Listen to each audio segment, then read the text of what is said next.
Today's video is a mixed media tag, and for this I'm using a size 8 manila tag by Ranger. To begin with, I'm spraying this with 2 Dylusions sprays. These are the old colours before they were manufactured by Ranger, so you wouldn't be able to get these anymore, but Ranger do produce very similar colours. Now I am edging the tag using a piece of cut and dry foam, also by Ranger, and a distress ink in Festive Berries.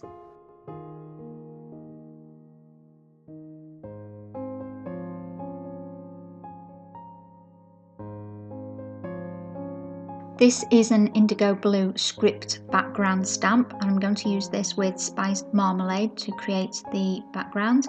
And you'll notice on some of my stamps I have a directional arrow, and that's pretty useful if you've got stamps where it's difficult to determine the orientation just by looking at the rubber. Now I'm using a second stamp. This is Weathered Stripes by Darkroom Door, and again I'm using distress ink to stamp with, and the colour was Festive Berries. Now I've taken a piece of sequin waste, and again using a piece of cut and dry foam by Ranger, I'm applying some heavy gesso by Prima to continue building the background design.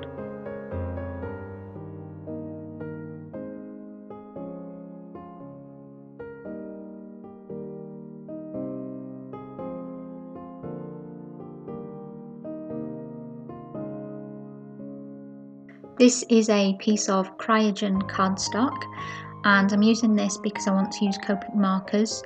I'm stamping with Memento ink, which again is because I want to use Copic markers and that ink will not react to them. And this stamp is by Stampotique.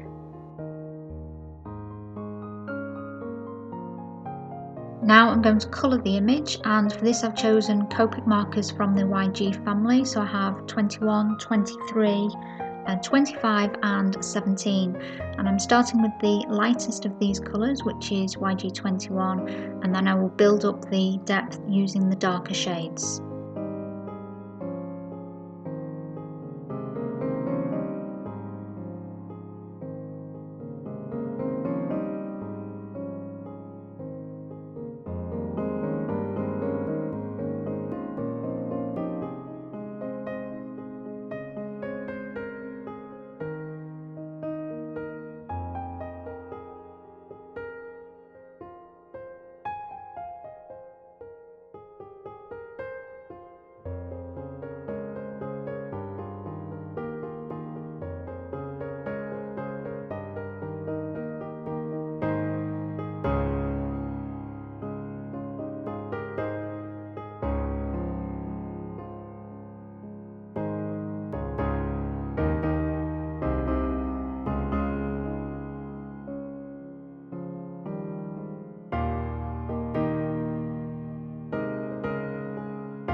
Once the colouring is complete, I use some scissors to cut out the image, and now I'm using a text stamp for the tag. Unfortunately, this one is discontinued. It was by a company called Limited Edition, who are no longer in business. I am colouring over the image once the ink has dried. I'm using the same Copic colours as I did for the Stampotique image.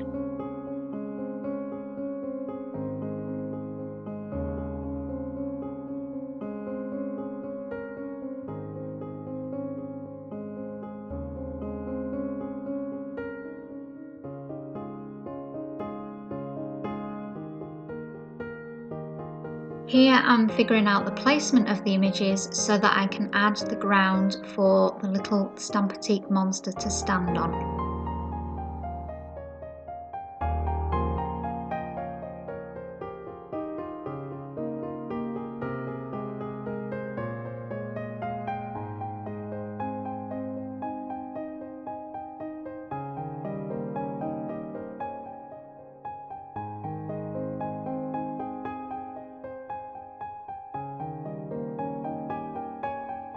This is another Stampotique stamp, and I'm going to add this to the background using black because it's going to provide contrast against the bright colours that are already there, and also adding additional stamps like this builds depth on the tag.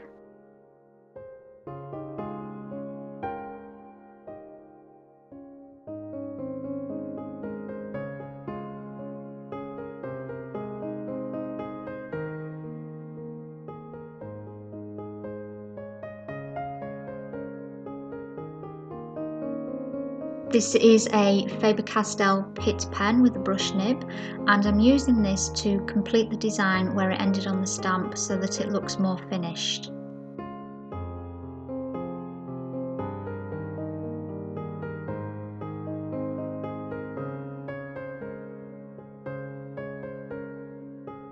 Now I'm using a pencil to draw some hanging hearts because I felt that area above the little monster was a little bit bare and needed an additional design element.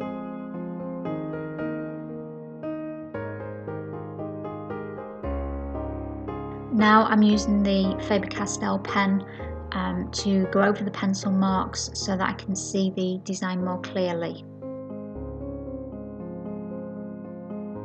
Here I'm using some heavy gesso because I wasn't very happy with the colour of the ground, so that has muted it a little bit, and then you'll see that later I add some additional colours to it. Here I'm using two Posca paint pens, one in black and one in white, and this is to go over the swirly stamped image so that it will provide even more contrast against the background.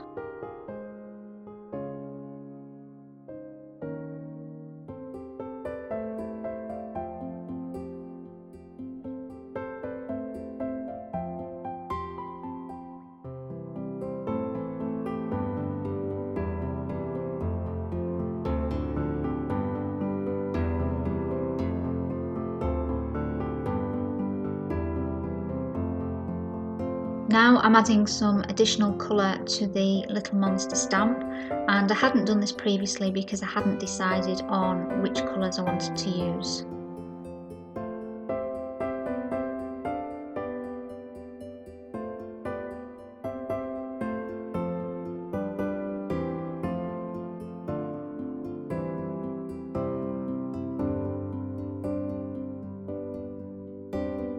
And once I've decided on that additional colour for the monster, I'm also applying some of that aqua colour to the ground so it ties those two elements together.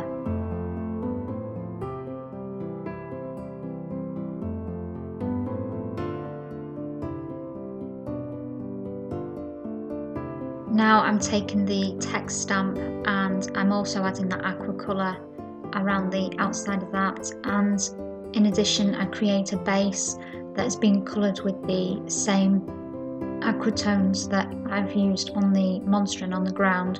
So again, this will tie those elements into the whole project and make it look more complete.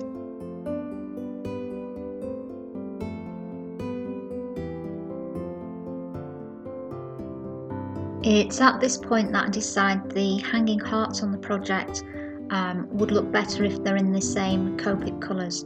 So instead of painting them directly onto the project, which was my original intention, I decide that I'll colour some cards with those colours and then use a punch to punch them out. If I'd have coloured the Copic colours straight onto the background, the colour that had already been laid down would interfere with the Copics and not give a true shade. And once I've done this, I use a Zig glue pen to adhere them to the project.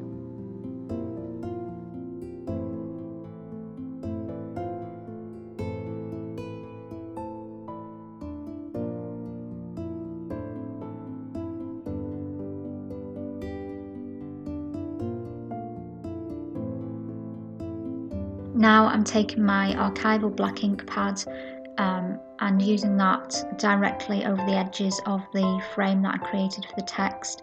And then I continue using the Zig glue pen to attach the various design elements to the tag.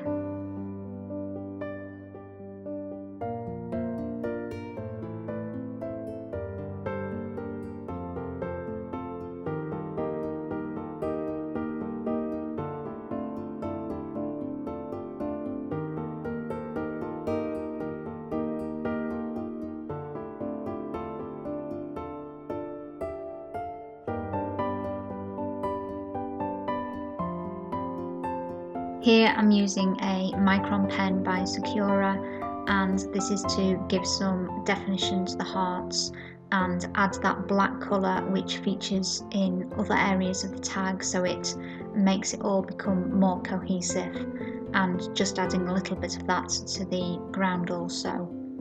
Then I'm adding some shadow around the Stampotique monster, just using one of the Copic colours.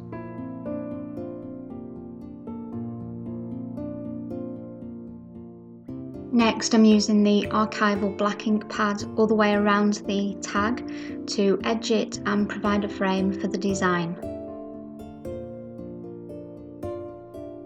And finally, I've chosen some fibres in coordinating colours to finish the tag off.